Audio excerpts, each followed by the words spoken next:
never liked the equation of relationships ending. The aftermath was nothing I actually thought I'd pass, you see. Exams in life never seemed to end. My end was written before my beginning, so at an early age I had already accepted what was written. She used to smile at me once upon a time when the fairy tales were read to her inner child, until that day came. The day that would change how I saw her.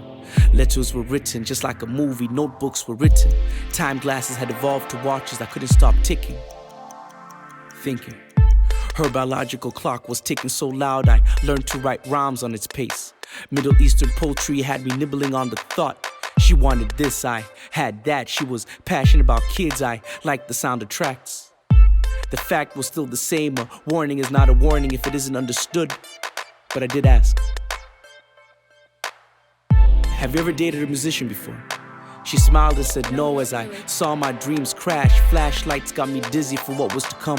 Confusion over why I was doing me, trying to balance doing me. Check, no balance, I couldn't see. Fell into a well where wishes were buried about peace and common sense. Understanding being on the same level wasn't really happening. She kinda thought pretty high of me while I was kinda like in a transit.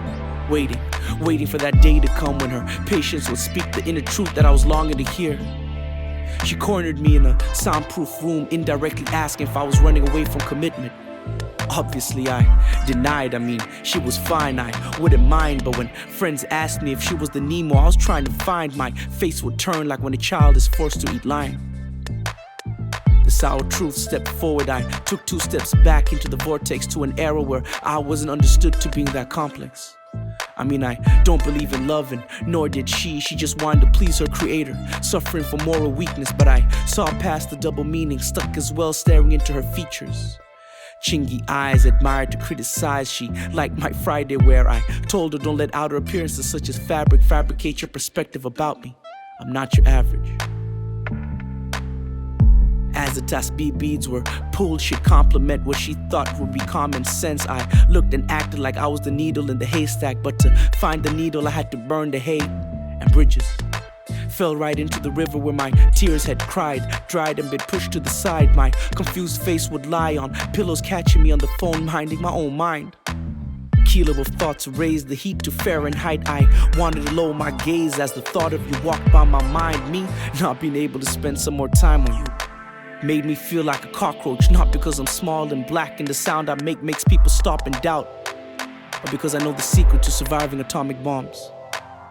Martial law would be introduced on my island of utopia, where you and I would chill on the sandbank watching the horizon.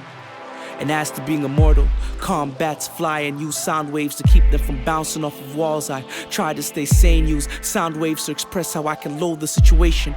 Hate over frustration, despite a characteristic that can fade a person's mental motivation. A good night story became a good night. Her good night story made my good pen write.